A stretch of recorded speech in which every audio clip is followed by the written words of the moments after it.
está esperando, ¿no es cierto?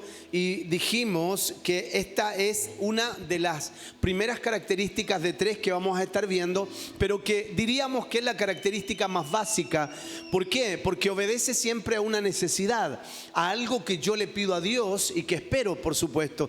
Así que no se requiere demasiado esfuerzo. No obstante, sí es muy importante porque es la primera etapa de la fe, es la primera base de la fe. Es aquella fe que tiene entonces una firme convicción en que todo aquello que le pidamos a Dios y que esté en su propósito y en su voluntad se va a cumplir. Es aquella fe que me hace entonces esperar en Dios su respuesta. Eso fue en alguna medida lo que estuvimos viendo el domingo pasado, con algunos ejemplos bíblicos también. Y hoy en esta segunda parte de esta serie vamos a ver la fe que obedece. Primero vimos la fe que espera, hoy vamos a ver la fe que obedece. Vamos a ver entonces esta segunda característica que es la fe que obedece, y para eso encontramos o vamos a ir a Hebreos capítulo 11 verso número 8. Por favor, acompáñeme a Hebreos capítulo 11 verso número 8. Hay una expresión muy conocida por todos nosotros que habla de esta fe, ¿no?, desarrollada en la persona de Abraham. Dice el capítulo 11, verso número 8, lo siguiente: por la fe, Abraham, siendo llamado, obedeció para salir al lugar que había de recibir como herencia, y salió sin saber a dónde iba. Palabra de Dios para nosotros en esta hora. La fe que obedece. Si nos damos cuenta en este relato, nos vamos a encontrar con un hombre llamado Abraham que salió de Ur de los Caldeos, que era su casa, su tierra y su parentela, ¿no? Porque a veces puedes salir de tu lugar, pero cuando tú sales de tu casa, de tu tierra y de tu parentela, es decir, cuando tú sales de la frontera de tu país, porque alguien puede cambiarse de ciudad dentro del mismo país. Eso es totalmente distinto. Eso es diferente. Yo soy de Santiago y vine hace varios años a La Serena. Pero eso no es dejar necesariamente tierra, casa y parentela. Ya cuando tú sales de tu frontera es cuando tú dejas tierra, casa y parentela. Y aquí hay algunos que dejaron su frontera. ¿Cuántos dejaron su frontera? 1, 2, 3, 4, 5. Mire, dejaron su frontera, es decir, salieron, ¿no?, de donde estaban, donde vivían, y vinieron a una tierra distinta, a una tierra diferente. Ahora, la Biblia dice que Abraham no salió necesariamente como a veces podemos salir nosotros. Él no salió por motivos de pobreza, por ejemplo, ¿no?, que a veces la gente migra de sus países por causa de eso. Ya lo estamos viendo hoy día, por estos días. No salió tampoco Abraham porque haya estado descontento por la monotonía de su trabajo, por ejemplo, que podríamos también decirlo. No salió por eso. Tampoco dice la Biblia que salió bajo alguna persecución que Abraham haya tenido. No, Abraham estaba bien, estaba cómodo, estaba bendecido donde él estaba, sino que él salió básicamente por una orden directa de parte de Dios. Dios le dijo: sal de ahí. Eso le dijo el Señor. Y él salió por la fe, dice la Biblia, que por la fe obedeció. ¿Se da cuenta? O sea que podemos relacionar la fe con la obediencia. Amén. O sea, decir que tengo fe es también entonces decir que soy obediente. Tiene relación con la obediencia. Amén. esto es importante, a modo de introducción, pero importantísimo. Ya la fe entonces tiene relación con la obediencia. Vamos a ver entonces que la obediencia es fundamental a la hora de querer tener, desear tener una fe que agrade a Dios. Amén. De hecho, por esta fe o por esta obediencia que tuvo Abraham, fue llamado, fue considerado como el padre de la fe, por su obediencia. O sea, su obediencia tuvo un resultado tan impactante, fue tan agradable para Dios, que se llevó a Abraham este apodo, el padre de la fe, por haber obedecido a la voz de Dios. Y la Biblia dice que salió de ahí sin saber a dónde iba. Y eso es maravilloso, solo obedeciéndole al Señor. Bien, vamos a ver 3 características que contiene la fe que obedece y su resultado, por supuesto. La primera característica de la fe que obedece es que es una fe que se mantiene en medio del temor. Diga conmigo, es una fe que se mantiene en medio del temor. Por favor, vaya conmigo a Mateo capítulo 14, verso 22 en adelante. Vamos a utilizar bastante la escritura, así que yo le recomiendo que deje su Biblia en la mano, porque cada una de estas verdades las vamos a apoyar ya con algún texto bíblico. Mateo capítulo 14, verso 22 en adelante. ¿Qué dice la palabra del Señor? Enseguida Jesús hizo a sus discípulos entrar en la barca e ir delante de él a la otra ribera. Entre tanto que él despedía a la multitud, subió al monte a orar aparte. Y cuando llegó la noche estaba allí solo, y ya la barca estaba en medio del mar, azotada por las olas porque el viento era contrario. Mas a la 4ª vigilia de la noche, Jesús vino a ellos andando sobre el mar. Y los discípulos viéndole andar sobre el mar se turbaron diciendo: ¡un fantasma! Y dieron voces de miedo. Pero enseguida Jesús les habló diciendo: tened ánimo, yo soy, no temáis.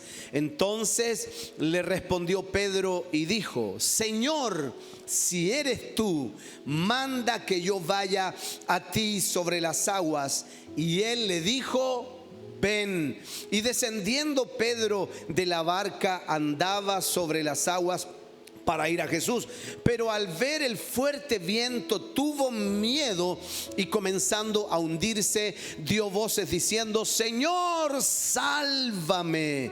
Al momento Jesús extendió la mano, asió, tomó de él y le dijo: hombre de poca fe, ¿por qué dudaste? Y cuando ellos subieron en la barca se calmó el viento. Entonces los que estaban en la barca vinieron y le adoraron diciendo: verdaderamente eres Hijo de Dios. Palabra de Dios para nosotros. Qué hermoso, ¿verdad? Lo leí intencionalmente porque no necesariamente todos saben y conocen este relato bíblico.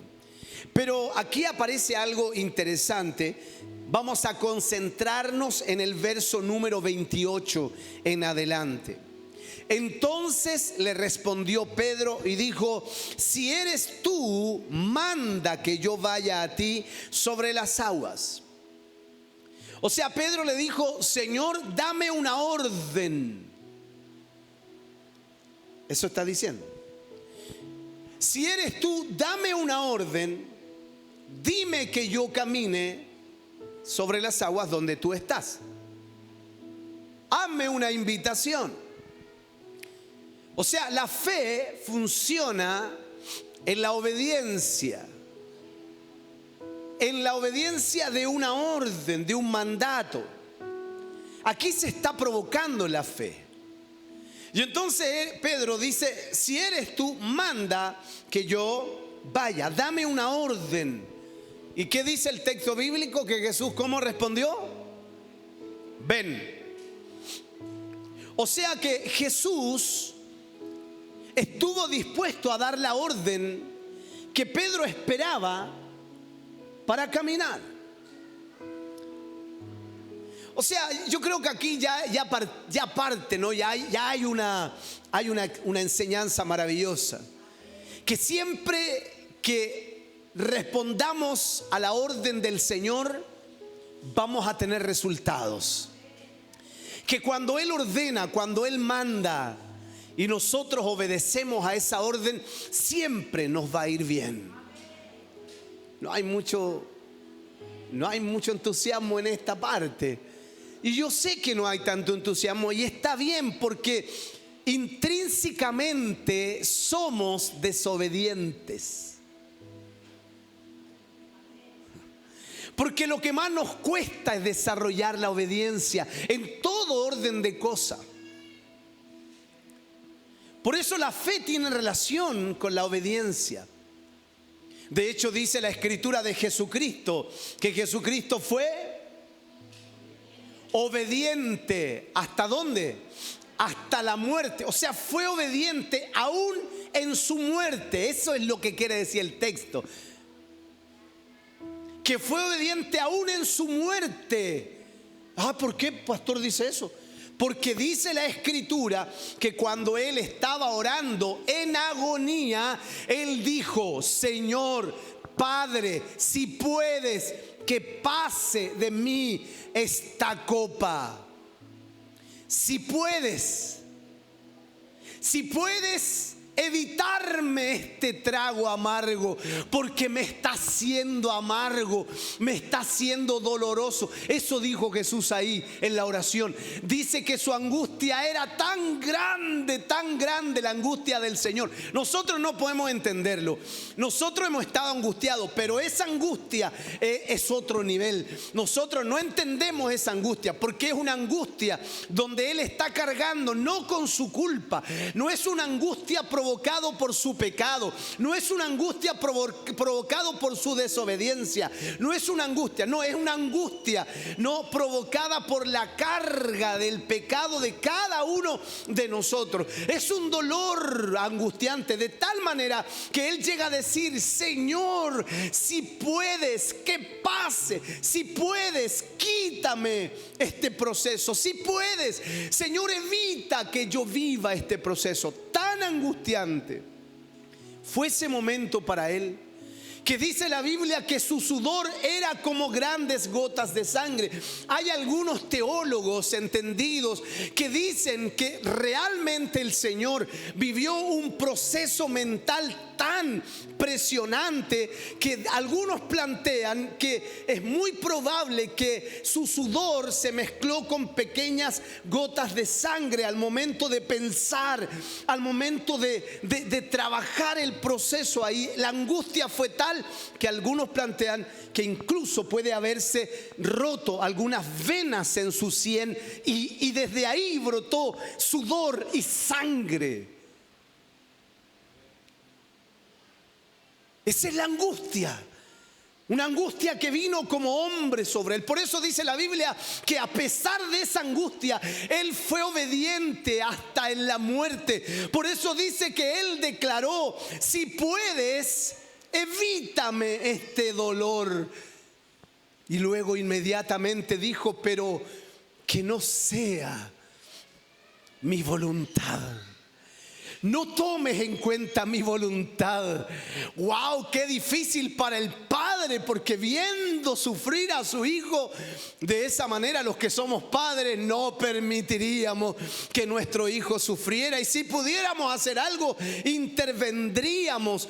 Y dice la Biblia que Jesús en esa agonía dice: si puedes, que pase de mí esta copa, pero no sea mi voluntad, sino la tuya. Obediencia al máximo. Obediencia en medio del temor. Obediencia en medio de este proceso. Así que Pedro, si analizamos, nos damos cuenta que él pidió una orden. Dame la orden. Si me das la orden, yo voy a caminar, voy a ir donde tú estás. Y el Señor le dijo, ven. Y descendiendo Pedro de la barca, andaba sobre las aguas para ir a Jesús. No sabemos cuánta distancia es la que Pedro caminó, pero el texto dice que Pedro caminaba sobre las aguas. Amén. O sea, hay un tramo, no sabemos qué distancia, pero hay un tramo donde Pedro caminó sobre las aguas. La obediencia a la orden provocó la fe, y la fe provocó que él caminara sobre las aguas. Y dice la Biblia, pero al ver el fuerte viento, hay un momento en que Pedro pone ahora su mirada en el viento, en el fuerte viento, y dice que tuvo miedo, y el miedo le llevó a la duda, y la duda se contrapuso con la fe que él había tenido al salir de la barca. Señor, sálvame. Otra vez entonces vuelve a poner su mirada en el autor y consumador de la fe, que es Jesucristo. Al momento Jesús extendió la mano, tomó de él y le dijo, hombre de poca fe, ¿por qué dudaste? La verdad es que cuando analizo este texto, esta parte de las escrituras, de la vida del apóstol Pedro, no puedo condenarle. No puedo condenarle. Ni siquiera podría opinar al respecto. Por el contrario, mis más sinceros respetos para el apóstol Pedro, que pide una orden, que pide una invitación un tanto confusa, que no se entiende, que no se comprende. Él quiere estar seguro que es Jesús el que está sobre las aguas y no un fantasma. Y de la forma más increíble, él quiere asegurarse. ¿Y cuál es esa forma y esa manera? Invítame a caminar sobre las aguas. No puedo condenarle. No puedo hablar mal de Pedro. No puedo decir, Pedro, que no tenía fe. No puedo. Y hay algunos, ¿no?, que condenan a Pedro cuando toman este texto. No, Pedro, le faltó fe a Pedro. Y ellos ni a fin de mes llegan con fe. Es que es fácil criticar al apóstol desde afuera. Pero no, Pedro caminó sobre las aguas. Pedro caminó sobre las aguas. Si hay alguien que puede decir que caminó sobre las aguas, fue Pedro. Amén. Ni el gran Moisés caminó sobre las aguas, porque Moisés pasó en seco. Él abrió las aguas. Pedro caminó sobre ellas de la misma manera que nuestro Señor Jesucristo. Y lo hizo por una obediencia a una orden, a un mandato. Ahora, no podemos juzgarlo, no podemos criticarlo, para nada, condenarle. Por el contrario, lo que sí yo siempre me he preguntado es qué buscaba Pedro con tamaña hazaña. La verdad es que la Biblia no nos da ninguna revelación al respecto de la intención del apóstol Pedro. Escúcheme, no nos da ninguna idea de cuál es la intención de Pedro, pero yo quiero decirles algo, que estoy seguro que la intención de Pedro era una intención noble. ¿Y por qué usted puede asegurarlo, pastor? Porque Jesús dijo, ven. O sea, lo que sí estoy seguro es que la petición de Pedro aunque yo no la entienda, es una petición noble. De no ser así, Jesús jamás le hubiera invitado a caminar sobre las aguas. Ah, Pedro, ¿te quieres creer mejor que los demás? ¿Mejor que tus compañeros? Ah, Pedro, qué canchero. Ah, Pedro, ¿te quieres lucir? ¿Te quieres lucir? Así podríamos decir nosotros, ¿no? Ah, ¿se quiere lucir Pedro? ¿Quiere ser más que otro? Jesús conocería esa intención. Y estoy seguro que Jesús no va a responder ni va a invitarnos bajo una intención como esa. Así que de lo que sí podemos deducir es que esta petición de Pedro es una petición noble.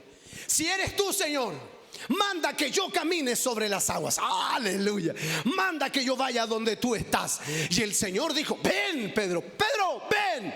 Me gustó la forma que tú quieres estar seguro que soy yo. Me encantó, me parece bien. Hay una intención noble detrás de esto. El punto es el siguiente. Pedro pide a Jesús que le permita caminar sobre las aguas hasta donde está él. Pedro, motivado por su fe, comienza a caminar. Eso dice el texto. Sin embargo, según el mismo texto, Pedro, al ver el fuerte viento, tuvo miedo. Su fe se vio amenazada por el miedo. Lo he dicho muchas otras veces desde este mismo púlpito, que uno de los enemigos más potentes y poderosos de la fe es el miedo. El miedo.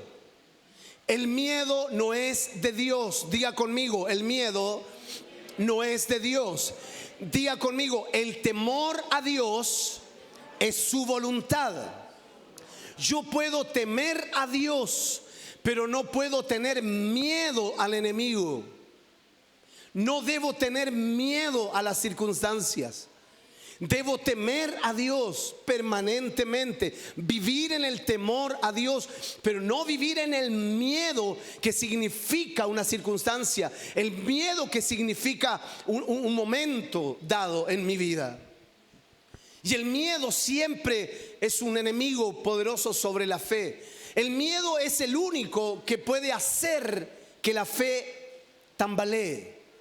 El miedo es tan potente que puede hacer que pasemos de un momento de fe a un momento de duda.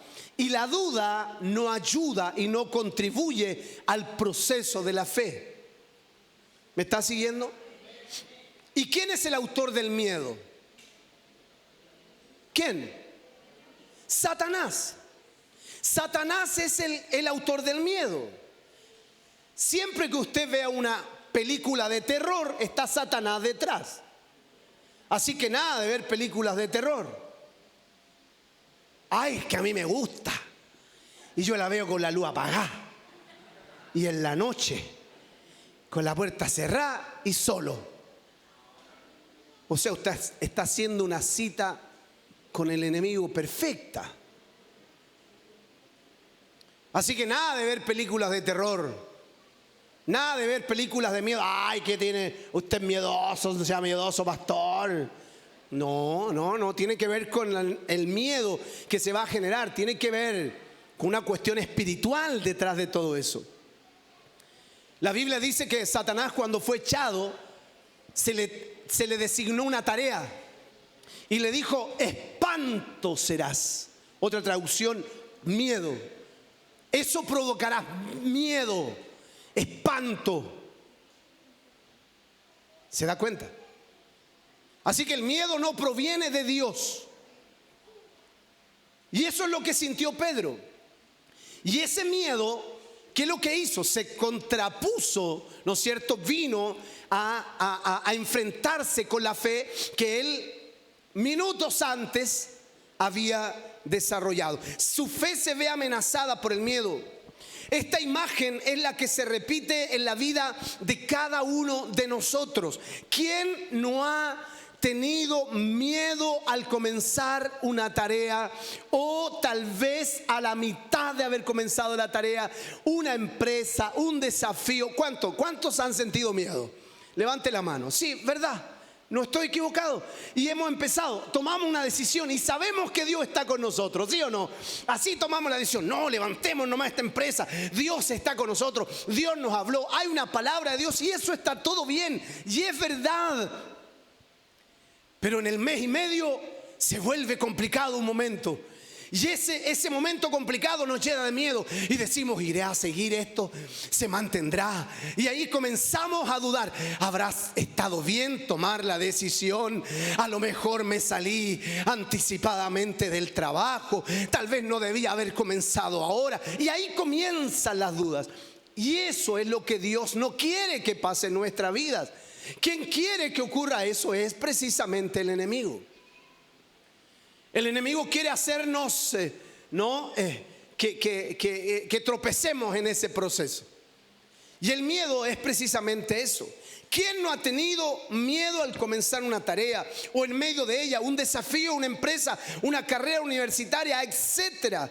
Todos comenzamos con fe alguna hazaña y hemos sentido miedo en el proceso. Y eso fue lo que le ocurrió a Pedro. Sin embargo, su fe no decayó.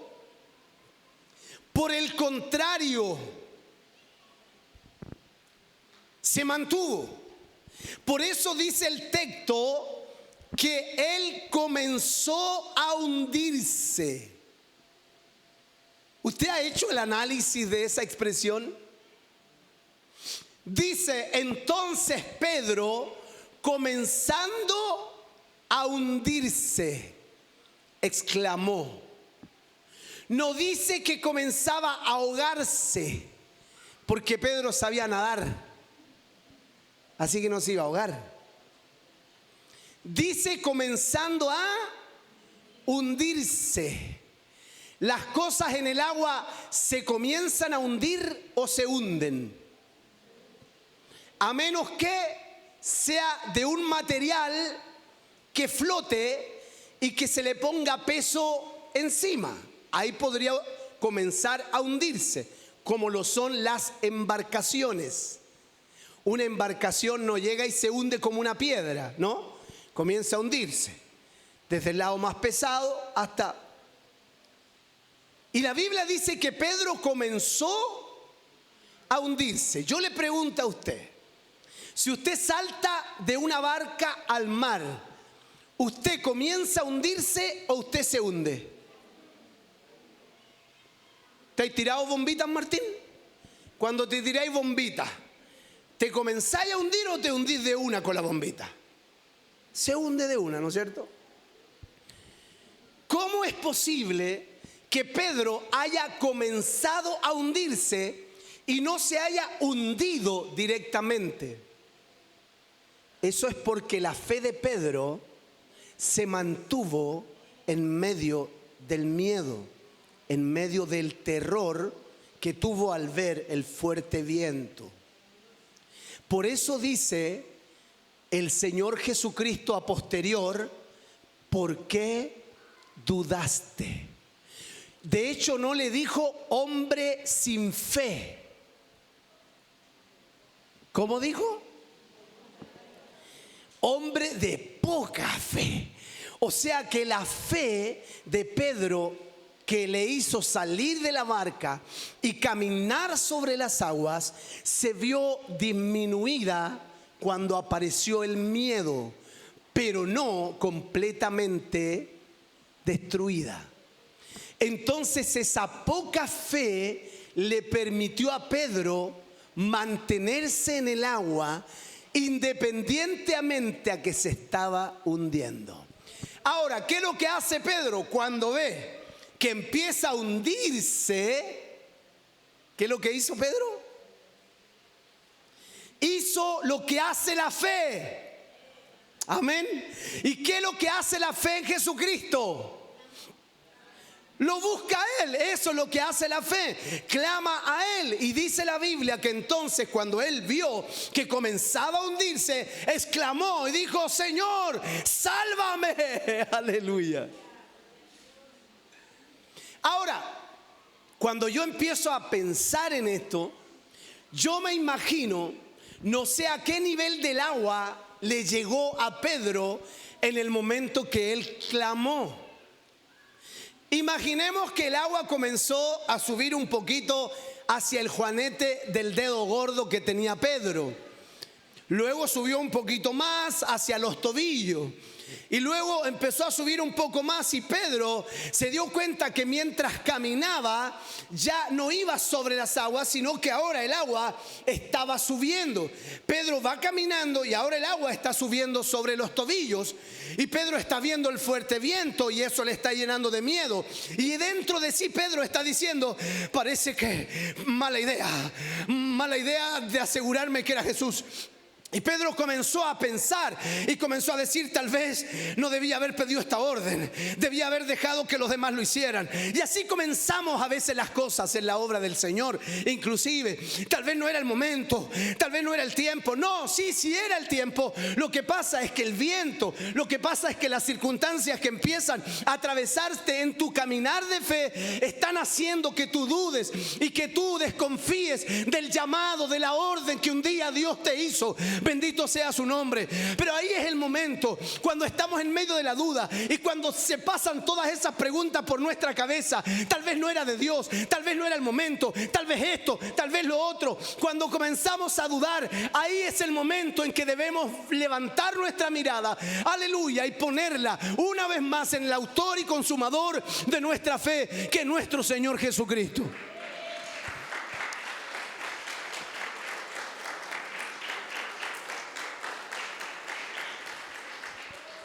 Con esto quiero decirle que aunque usted camine, aunque usted empiece una actividad, una obra con fe por una orden de parte del Señor, puede que en el camino y en el transcurso usted dude.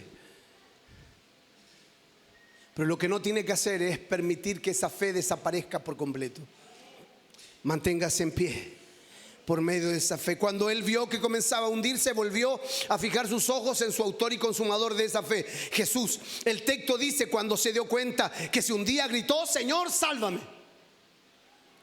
Al mismo que le dijo: Señor, si eres tú, manda que yo vaya a ti. Ahora ese mismo le dice: Señor, sálvame. Y dice la Biblia que el Señor le tomó de la mano y lo levantó y lo puso nuevamente, aleluya, sobre las aguas. Y dice la Biblia que una vez que lo puso sobre las aguas, es muy probable, porque entiéndalo, Pedro se había estado hundiendo. Ahora el Señor lo toma, lo vuelve a levantar y lo pone sobre las aguas, aleluya. Lo que hace ese momento es que Pedro recupera su fe.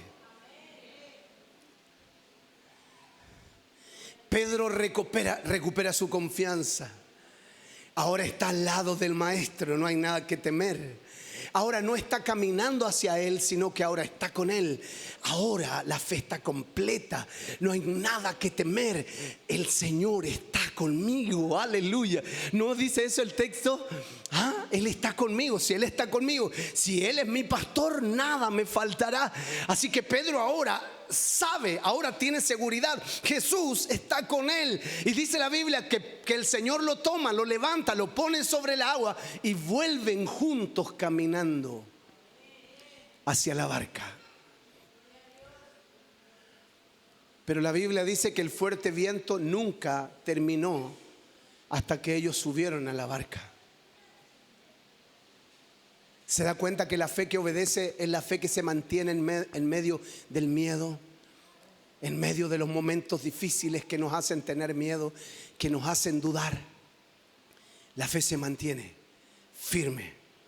Esta es la fe que nos hace gritar en medio de nuestra incertidumbre, que es la fe que nos hace gritar en medio del terror del proceso.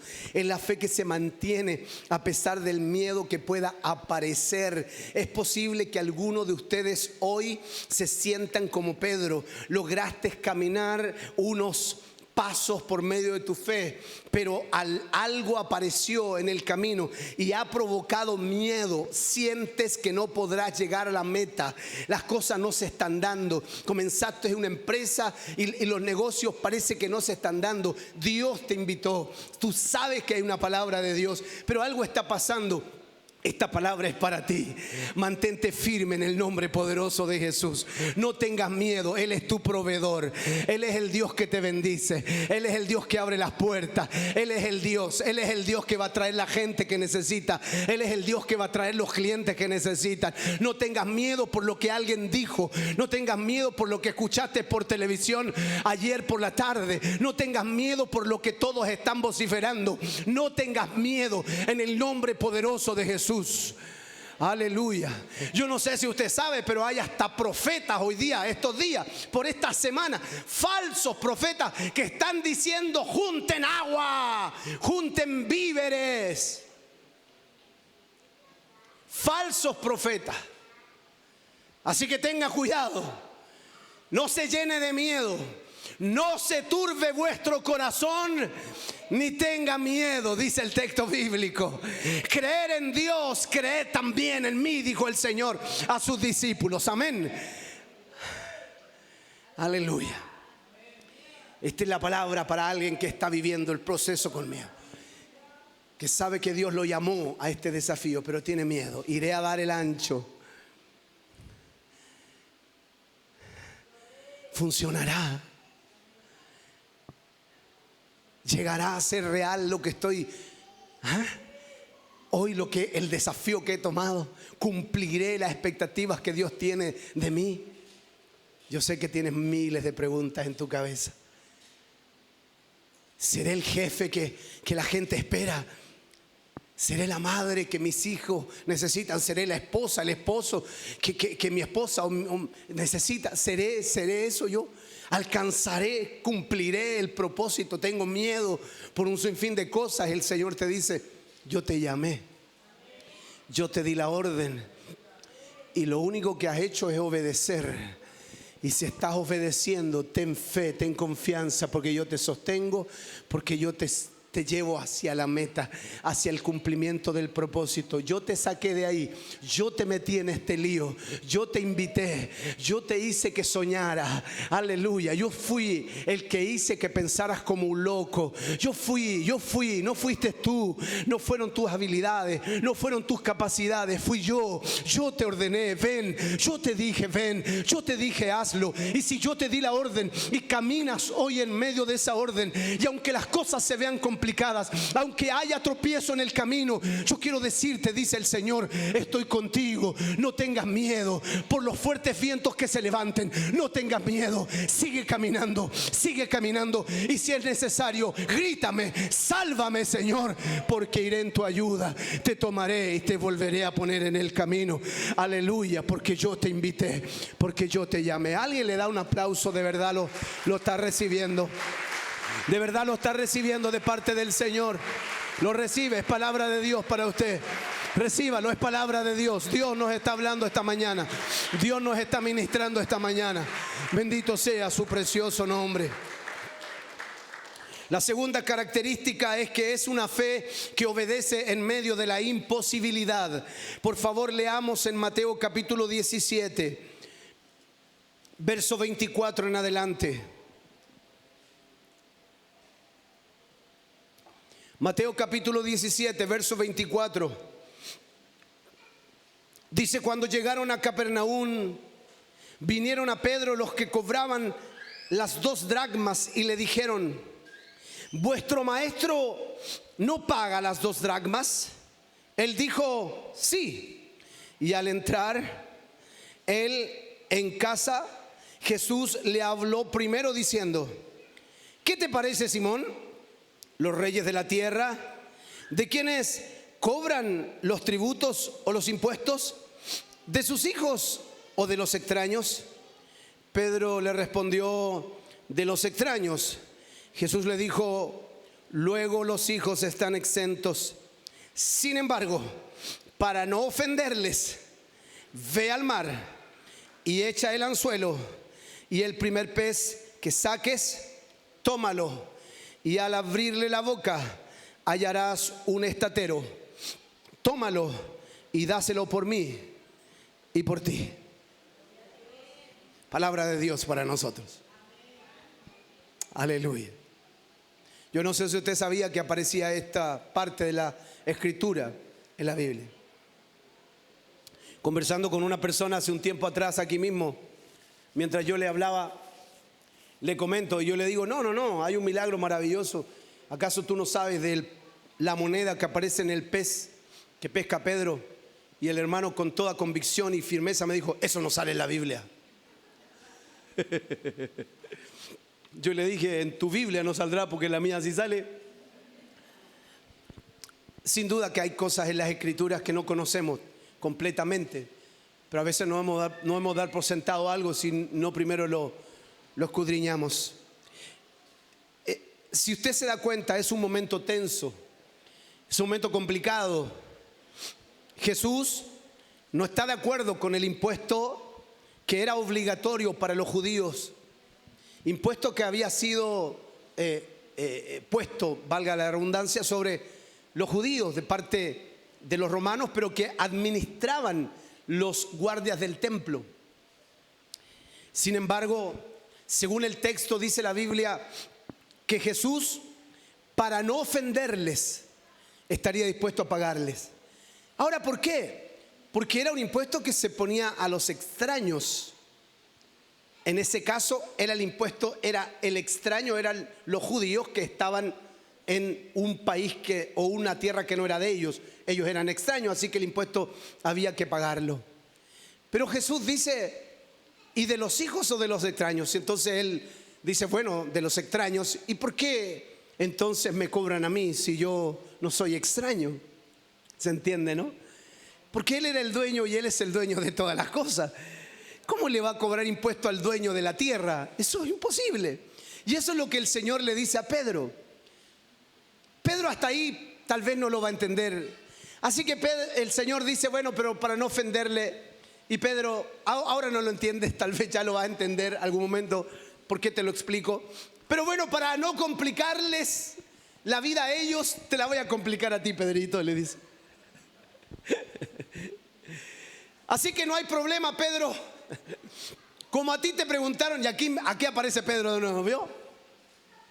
¿Vio cómo Pedro aparece en todos los momentos más importantes de la vida de Jesús? Y aquí aparece Pedro. Es aquí donde Pedro, el gran protagonista. Concentrémonos en el verso 27. Sin embargo, para no ofenderles, ve al mar, dice el Señor, y echa el anzuelo, y el primer pez que saques, tómalo, y al abrir la boca hallarás un estatero. Tómalo y dáselo por mí y por ti. Cuando yo leo esto, me pregunto y digo, ¿acaso Jesús no tenía un tesorero? Sí, se llamaba Judas. ¿Acaso Jesús no tenía recursos para poder pagar este impuesto? Sí, los tenía. ¿Acaso no era más simple llamar a Judas y decirle que trajera el dinero en vez de pedirle a Pedro que fuera al mar a pescar un pez? Y el primer pez, no en el segundo, el tercero, el primero que Pedro pescara, tenía que abrirle la boca y adentro iba a encontrar una moneda que no solo era una moneda cualquiera, sino que era un estatero que ni siquiera, o sea, era la moneda precisa.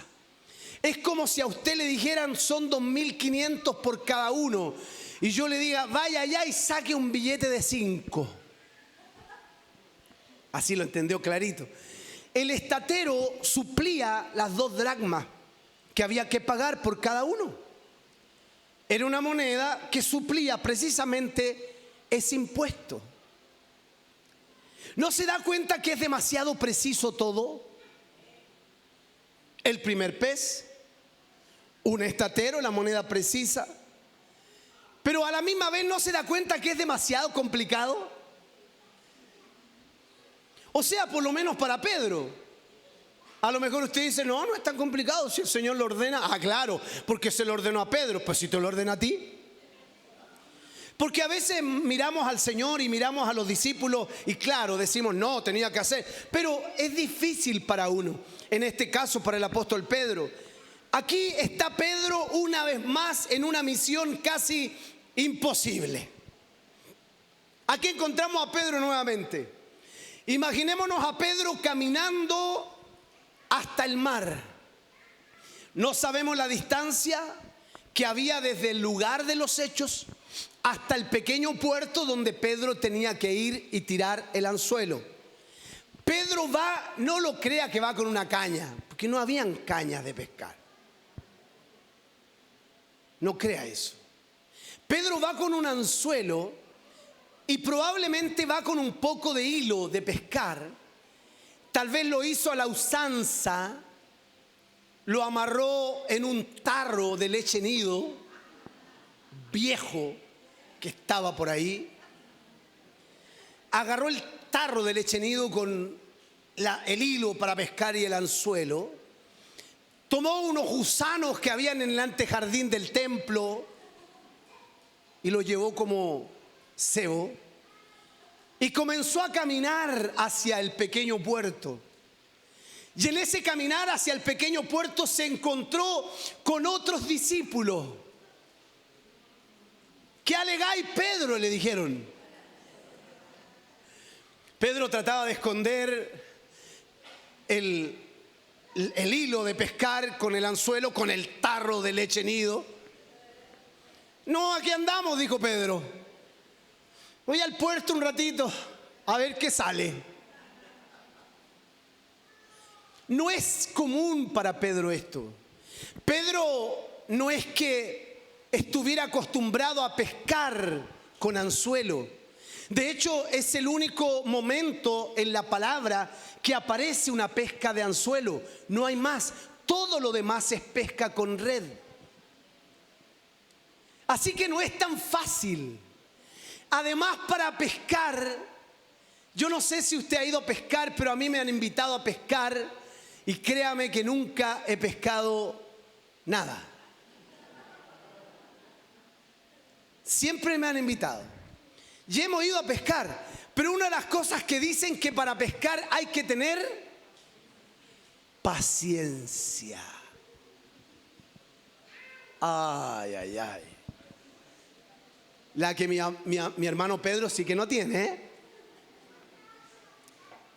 Así que no solo tiene que caminar hacia el puerto, sino que ahora tiene que en el puerto tirar el anzuelo y esperar que pique. Así que si nadie lo vio en el camino, Pedro está feliz. Pero si no lo vieron en el camino, es seguro que lo van a ver en el puerto. Y lo van a ver con un Pedro. Recordemos que Pedro abandonó todo por seguir al Señor. Ahora Pedro no es un pescador de peces, ahora Pedro es un pescador de hombres. Así que yo imagino los que lo conocían. Él dejó las redes, él entregó la empresa, él ya no está en el rubro de la pesca. Y de pronto aparece uno y lo ve y dice: Pedro, estáis mala, ¿eh? Por lo menos antes teníais barca, teníais redes. Que estáis mal, Pedro. Ahora un puro anzuelo. O sea, usted puede imaginar el escenario para Pedro. Aquí hay incertidumbre. Pedro está diciendo: tendré que hacerlo. Él va, él obedece, él camina. Lamentablemente no tenemos ningún registro de ese momento. Tenemos que simplemente imaginarlo, porque no está el registro. De hecho, algunos se aventuraron a decir que era casi una especie de broma de parte del Señor y que nunca existió tal milagro. Eso sería completamente incomprensible. O sea, de hecho, negaríamos la eficacia del Señor, ¿o no? Es que el Señor tenía una multiforme gracia. A un ciego le decía: ¿qué quieres que te haga? Quiero ver. Puso su mano sobre sus ojos y la Biblia dice que el ciego vio. Pero apareció otro ciego y dijo: quiero ver. ¿Y qué hizo el Señor? Escupió al suelo, hizo un poco de barro y luego le puso barro en los ojos y le dijo: ve y lávate en el tal estanque. Se fue y se lavó. Y luego él volvió y le dijo: ¿qué tal? Sí, dijo, veo, pero así como medio borroso. El Señor lo miró y le dijo: anda a lavarte de nuevo, ¿no te lavaste bien? No dijo eso el Señor, eso lo hubiera dicho yo. La Biblia dice que el Señor vino entonces, le dio un segundo toque y tocó sus ojos y dice: y ahora, ¿cómo ves? Ahora veo bien a los hombres, porque antes los veía como árboles, dice, que se movían. Así que el Señor tiene una multiforme gracia para hacer milagros y no tiene por qué darnos cuenta nosotros de cómo Él hace las cosas. Así que yo creo que esto fue así, tal cual como el Señor lo está manifestando. Así que Pedro va preguntándose y va diciéndose adentro de sí: ¿pero esto va a funcionar? O sea, esto es real, en serio, yo tengo que ir a pescar, en serio, tengo que ir a pescar un pez y el primero que pesque tiene una moneda, en serio. O sea, así vamos a pagar, de verdad. ¿Qué tengo que ver yo con esto? Si le están cobrando a él, ¿por qué? ¿Por qué yo siempre yo? Por lo menos eso hubiera dicho yo. ¿Por qué yo? ¿Por qué no Tomás?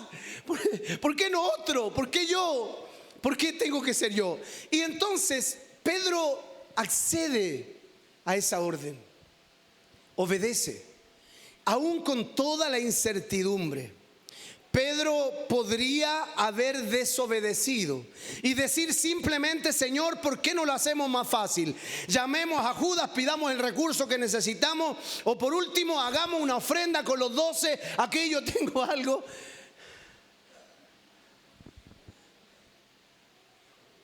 Y si hubiese suplido la necesidad, ¿para qué complicarnos con un pez que tenga una moneda dentro?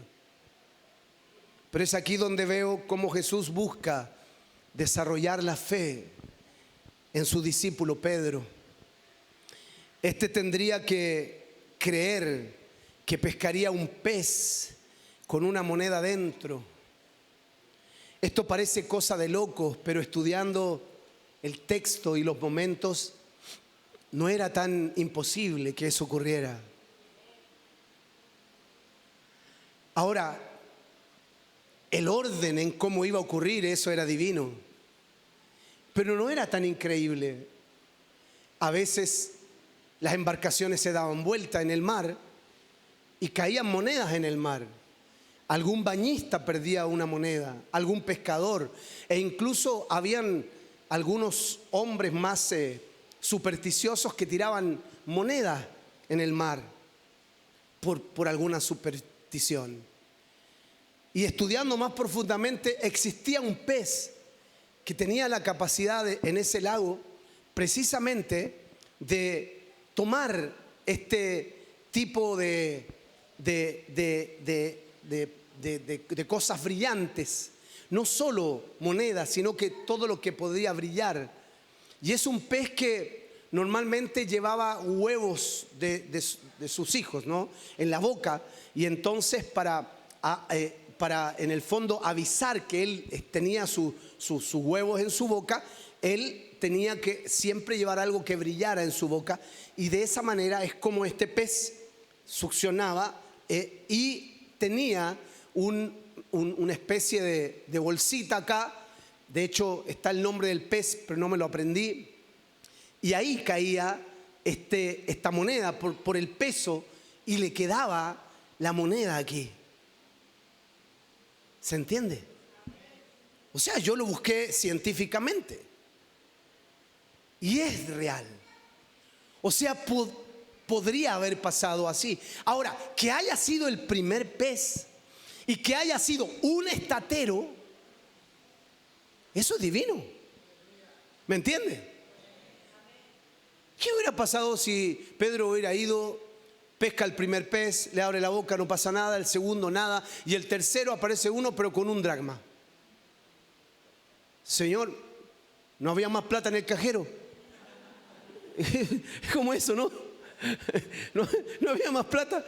Dice, traje un dracma. No, yo te mandé a buscar un estatero. Así que aquí está lo divino. Aquí está lo divino. Y esto es lo maravilloso. Esta es la fe que se mantiene en medio de lo imposible. Cuando Dios te da una orden, aunque parezca imposible, tú tienes que mantener esta fe. Creerlo en el nombre poderoso de Jesús. Amén. Es imposible que pasen cosas ahora, en este tiempo. Imposible que pasen cosas que tú crees que van a pasar. Si Dios te dio una orden, si hay una palabra de Dios, yo te digo en esta mañana, créelo, mantén tu fe en el nombre poderoso de Jesús.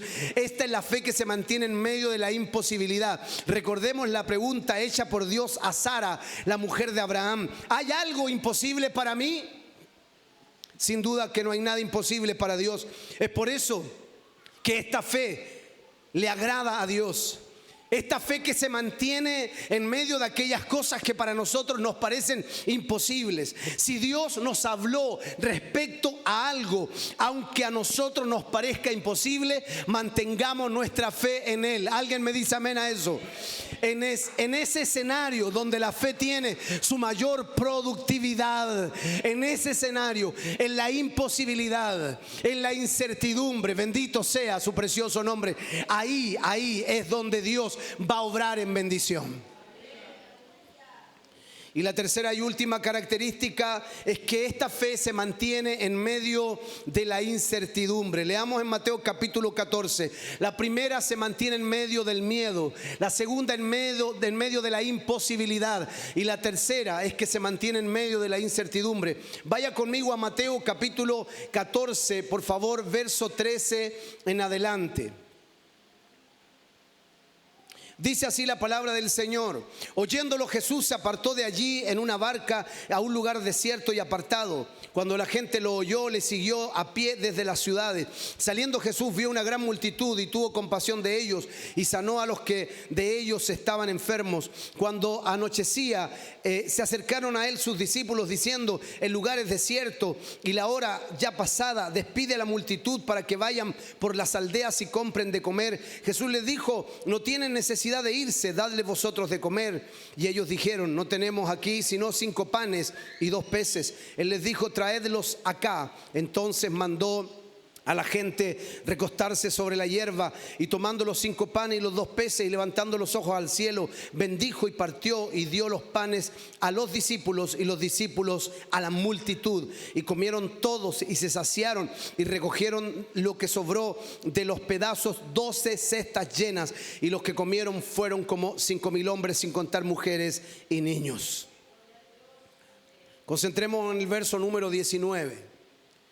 Entonces mandó a la gente recostarse sobre la hierba, y tomando los 5 panes y los 2 peces y levantando los ojos al cielo, bendijo y partió y dio los panes ¿a quién?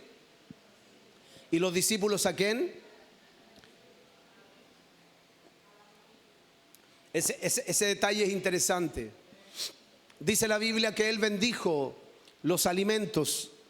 Él bendijo estos panes y estos peces y los dio a los discípulos, y los discípulos lo dio a la gente.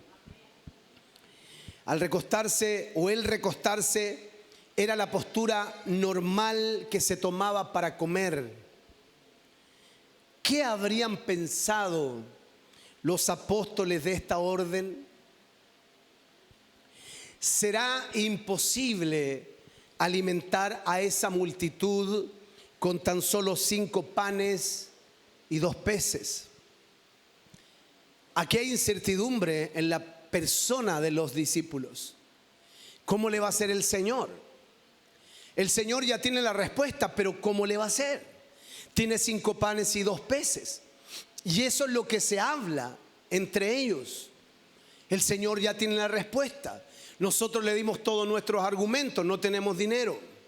Y aun si tuviéramos dinero, no hay un almacén tan grande como para comprar comida para toda la gente. Y aun si existiera el dinero y el almacén, es muy tarde, ya está todo cerrado, es imposible ir a comprar. Así que los argumentos estaban y eran muy válidos según la apreciación de los discípulos. Sin embargo, el Señor Jesucristo tomó la intención de uno de los discípulos, que de manera casi como ingenua le dijo: Señor, aquí hay un joven que tiene 5 panes y 2 peces. Y el texto dice que inmediatamente que dijo eso, dijo: pero en realidad no sirve para nada. No sirve para nada. Y eso yo me lo pregunto, porque yo digo: ¿por qué tú das una solución que tú sabes que va a ser invalidada?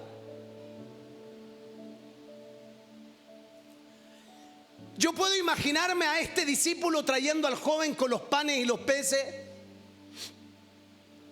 interviniendo en el momento que se están buscando las soluciones.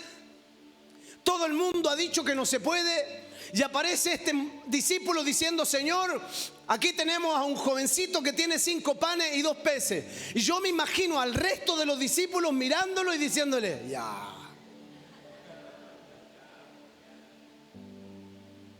¿Qué es lo que nos harían cualquiera de nosotros si tenemos, ¿no es cierto?, que solucionar algo como eso? Y entonces, una vez que él ve la cara de los demás, él dice: pero en realidad es poco, ¿no? En realidad es muy poco. Ya, ándate. Y sacó de la escena al muchacho. Antes de que eso ocurriera, el Señor dijo: no, tráigalo. No es mala idea. El discípulo que trajo al joven como que se incorpora, ¿no? No es mala idea. Tráigalo acá, tráigame esos panes y tráigame esos peces. La Biblia dice que tomó los panes y los peces, los bendijo, miró al cielo, honró a Dios, agradeció a Dios. Porque si eres fiel en lo poco, Dios te honra en lo mucho. Bendito sea su precioso nombre. Si sabes agradecer lo poco, Dios siempre va a honrarte en lo mucho. Cuando agradeces lo poco, Dios te honra en lo mucho. ¿Cuántos dicen amén a eso? Así que él entiende este principio y da gracias en lo poco. Aleluya. Dice: gracias por este pan, gracias por este pescado, gracias porque vamos a poder alimentar a la multitud.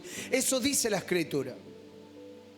Ahora, mientras eso ocurre, la Biblia dice que el Señor envió a los discípulos a organizar a la gente antes de comer. Y eso lo dice Marcos en el capítulo 6, verso 39. Recordemos que son miles, sin contar mujeres y niños. Así que el Señor, dice el verso 39 del capítulo 6 de Marcos, les mandó que hiciesen recostar a todos por grupos sobre la hierba verde. Fueron grupos de 100 y grupos de 50. Aquí hay otro principio. Siempre que Dios va a multiplicar, pastora, un principio que el Señor me entregó mientras lo hacía. Siempre que Dios va a multiplicar, y esto el Señor nos habló y me confirmó, siempre que hay orden, cuando hay orden, hay multiplicación y hay bendición y hay provisión. Si no hay orden, no hay multiplicación. Tiene que haber orden. Tiene que haber orden en tu empresa para que tu empresa se multiplique. Tiene que haber orden en tu casa para que tu casa sea bendecida. Tiene que haber orden. Así que el Señor dice: manda que se recuesten, ordénalos. Imaginen a los discípulos. ¿Ustedes se pueden imaginar? Son más de 5,000 personas. No son contadas las mujeres ni los niños. Súmele a una mujer por cada hombre, a una sola. O sea, algunos teólogos dicen que fueron más de 15,000 personas o cercanas a ese número.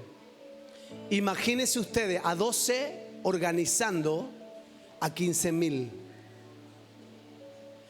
Y de grupos de 50 y de 100.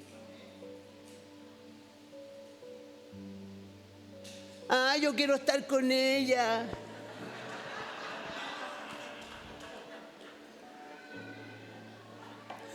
¿Por qué me pusieron en este grupo?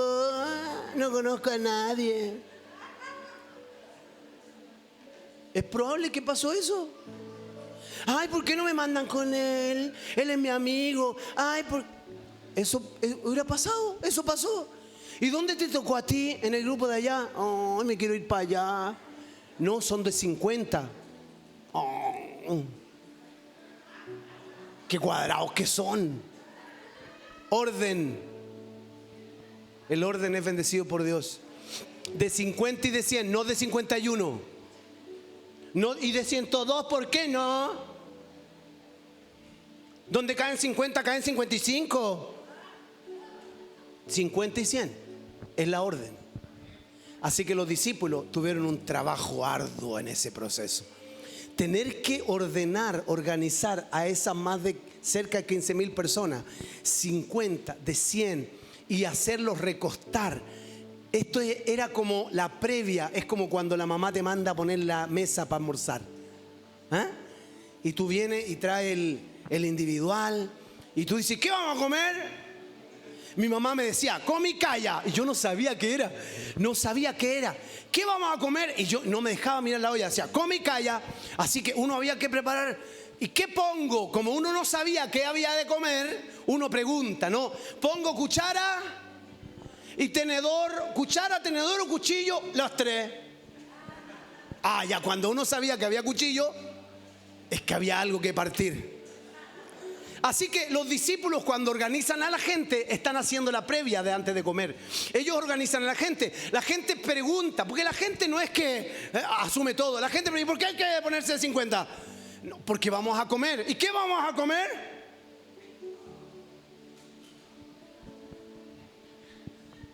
Lo único que ellos saben es que allá, en las manos de Jesús, hay 5 panes y 2 peces, lo único. ¿Qué diría usted si le preguntan a usted? Si usted es uno de los discípulos organizando a esa gente y le preguntan, porque esa pregunta iba a suceder. Si yo voy a una multitud y le digo, recuéstense por favor, formen grupos de 50 y recuéstense que vamos a comer.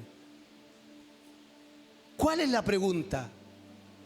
Ay, no, yo no pregunto nada, a mí lo que me den nomás. No es así. Aún el niño chico va a preguntar, ¿y qué vamos a comer? Alguien va a preguntar. Así que es probable que le preguntaron a los discípulos. Ahora yo le pregunto a usted, ¿qué cree usted que contestaron los discípulos? Come y calla. ¿Cómo va a decir eso? Eso podían haber contestado si no sabían. Pero ellos sabían, los discípulos sabían que lo único que había de comer en las manos del maestro eran 5 panes y 2 peces. Así que a la pregunta, ¿qué hay de comer? Tal vez sándwich de pescado. Listo, corta. Sándwich de pescado. ¿No? Y probablemente alguno más osado. ¿Y cuántos son para cada uno? Porque eso también. Cuando hace hambre, uno pregunta hasta por la porción. Así que esa pregunta también tiene que haber salido. ¿Y hay uno solo por cabeza o hay más de uno? ¿Se puede repetir? Porque hay gente así, todavía ni le sirven y ya están preguntando si se puede repetir. ¿Conocen alguno? Sí, ¿no es cierto? Sí. Todavía ni le sirven y te están preguntando, ¿hay más? Oye, cómete primero lo que te están sirviendo. Así que esa pregunta también salió. ¿Se puede repetir? Y los discípulos dijeron, sí. Así que comenzaron a ordenar a la gente. Ahí es el primer paso de la fe. Los discípulos, para ordenar a la gente, tienen que tener fe. Ellos tienen que creer que el Señor tiene el control de todo y que lo que está pasando en las manos de Jesús entonces va a ser multiplicado. Así que ellos organizan a la gente está toda organizada. Y luego que la gente está toda organizada, entonces el Señor dice, vengan cada uno, vengan con cestas, por favor, traigan cestas vacías. Consiguieron cestas vacías, no sabemos dónde las consiguieron, dónde estaban, de qué porte eran, no tenemos idea. Lo único que sabemos es que aparecieron cada uno con una cesta. Así que el Señor tomó el pan. No dice la Biblia que el pan fue multiplicado en las manos del Señor. La Biblia dice que el pan fue multiplicado una vez que los discípulos le entregaron el pan a la gente. Ahí se completa la fe. El milagro no es para Jesús. El milagro es para la gente hambrienta y el aprendizaje es para los discípulos. Así que el milagro se produce en las manos de los discípulos, en medio de una incertidumbre total. Cuando tú dices cómo vamos a alimentar a la gente con esto, es cuando Dios comienza a obrar y comienza a provocar el milagro maravilloso. Cuando tú crees y te sostienes en la fe, en que Dios dijo que lo haría, si Dios dijo que lo haría, lo hará. Bendito sea su precioso nombre. Así que 5 panes y 2 peces, los panes fueron partidos. Es muy probable, tiró un pedazo de pan en cada una de las cestas.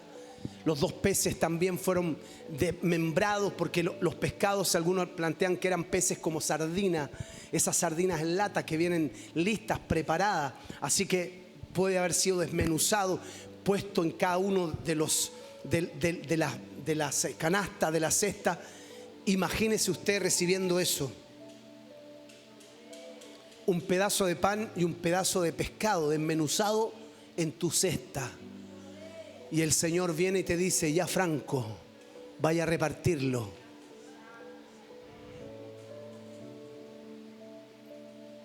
Tú miras la cesta y miras al Señor. Miras la cesta y miras al Señor. Si miras al Señor, el Señor te dice: dale de comer. Si miras la cesta te dice: no va a alcanzar. Si miras al Señor, el Señor te dice: dale de comer. Si miras la cesta dice: no va a alcanzar. Así que los discípulos dejaron de mirar la cesta y miraron al Señor. Tomaron la cesta y dijeron: si el Señor lo dijo, así va a tener que ser. Así que llegaron a la multitud. Yo, si hubiera sido el discípulo, yo levanto la cesta, cosa que no la vean ellos, porque no quiero que se desilusionen.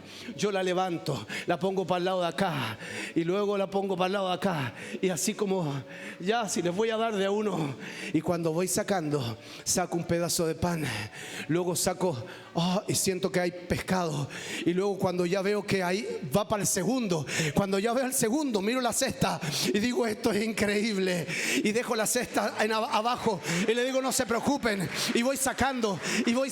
La fe va creciendo en los discípulos, se van acercando a la gente. Ya no son 50, ahora son 100 los que comen. No son 100 los que comen, ahora son 200 los que están comiendo. Ahora no son 200, son 500.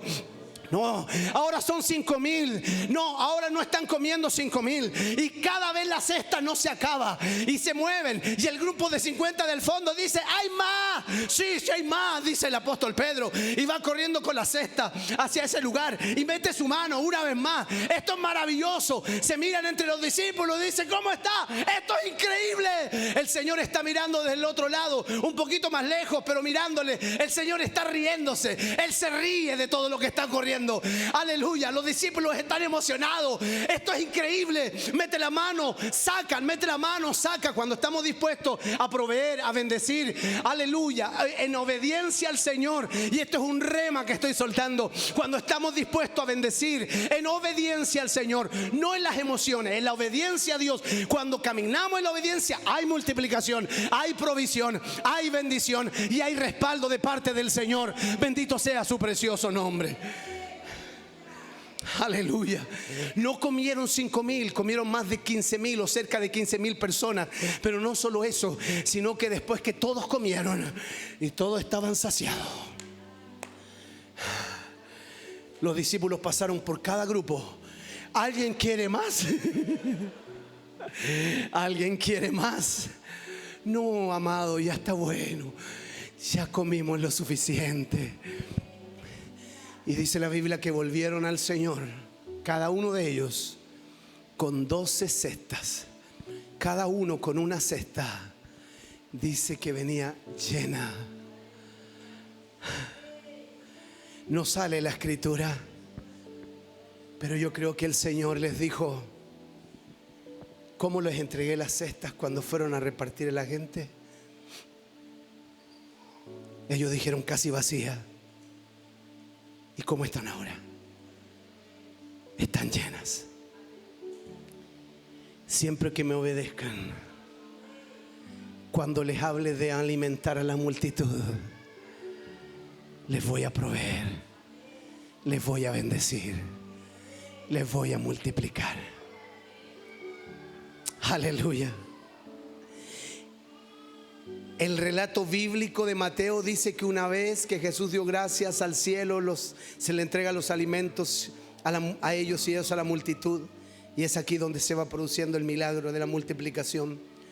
Cuando los discípulos se disponen en fe a repartir los recursos. Es así con esta característica de la fe que se mantiene en medio de la incertidumbre, en medio del no saber qué pasará. Cuando desarrollamos este tipo de fe, es cuando vemos el milagro desarrollándose en nuestras manos. En medio de la incertidumbre de los días que vienen, la fe en nuestro Dios nos dará la victoria y nos mantendrá como hasta el día de hoy. La fe que obedece es una fe que se mantiene en medio del miedo. Es una fe que se mantiene en medio de la imposibilidad. Y es una fe que se mantiene en medio de la incertidumbre. ¿Cuántos dicen amén a eso? ¿Puede ponerse de pie y levantar sus manos al cielo? Yo quiero que con sus manos en alto usted tome su parte. ¿Qué le habló el Señor hoy? Tome la parte que le habló el Señor, por favor, con sus manos en el cielo. Y dígale, yo te creo, yo te creo. Dígale en esta mañana. Vamos a hacer que la fe funcione en nuestras vidas. Algunos de ustedes llegaron esta mañana con algunas dudas. Algunos de ustedes han estado inquietos. Algunos de ustedes han estado preocupados por circunstancias, por momentos difíciles. Algunos de ustedes llegaron así. Hoy es el momento en que le digan, Señor, yo te creo. Señor, yo te voy a obedecer. Señor, yo tomo esta parte, la parte que me hablaste, yo la tomo en esta hora en el nombre poderoso de Jesús. Háblele al Señor, por favor. Ahora levante su voz. Ahora es el tiempo que usted ministre al Señor y recepcione esta palabra y le diga, Señor, gracias, porque yo te creo. Yo quiero obedecerte, Señor, en la fe. Quiero que esta fe sea obediente. Si tú me has dicho, lo voy a hacer. Si tú me has enviado, Señor, lo voy a hacer. Porque tú me vas a respaldar, porque tengo confianza y tengo esperanza en esto, Señor. Gracias. Toda la gloria te pertenece, toda la honra te pertenece, toda la alabanza te pertenece. Señor, recibimos esta palabra, Señor, y vamos a salir de este lugar con fe. Vamos a salir de este lugar obedeciendo a lo que tú nos envías a hacer. Obedeciendo, aunque las cosas a veces parecen complejas, vamos a obedecerte. Vamos a obedecerte. Voy a obedecerte, Señor. Aunque eso me tome miedo, aunque eso me signifique temor, voy a obedecerte, Señor. Voy a obedecerte. Aunque eso me signifique incertidumbre, o aunque eso parezca imposible, voy a obedecerte. Voy a seguir caminando en medio del viento. Voy a seguir caminando en medio de la dificultad. Mi fe se mantendrá firme en el nombre poderoso de Jesús. Bendigo a cada hermano y hermana que ha compartido con nosotros esta palabra, este tiempo de alabanza, de oración, este servicio. Bendigo a todos los que han estado conectados por Facebook o por YouTube. El Señor les bendiga, les fortalezca. El Señor les estimule, les anime. Señor, que esta palabra corra y sea glorificada. Así como ha bendecido nuestras vidas, bendiga la vida de quienes la escucharán. Te damos gracias, te honramos y te bendecimos en el nombre todopoderoso de Jesucristo, nuestro Señor y Salvador. Amén, amén. Y la iglesia dice amén. Dios te bendiga. Un abrazo grande a tu hermano, a tu hermana con quien compartiste en esta mañana. Bendícele. Nos volvemos a encontrar el próximo domingo, si el Señor así lo permite. Volvemos a reunirnos en este mismo lugar a las 11 de la mañana. No salga sin antes despedirse de su hermano con quien compartió en este día. El Señor te bendiga grandemente. Que sea una semana de victoria.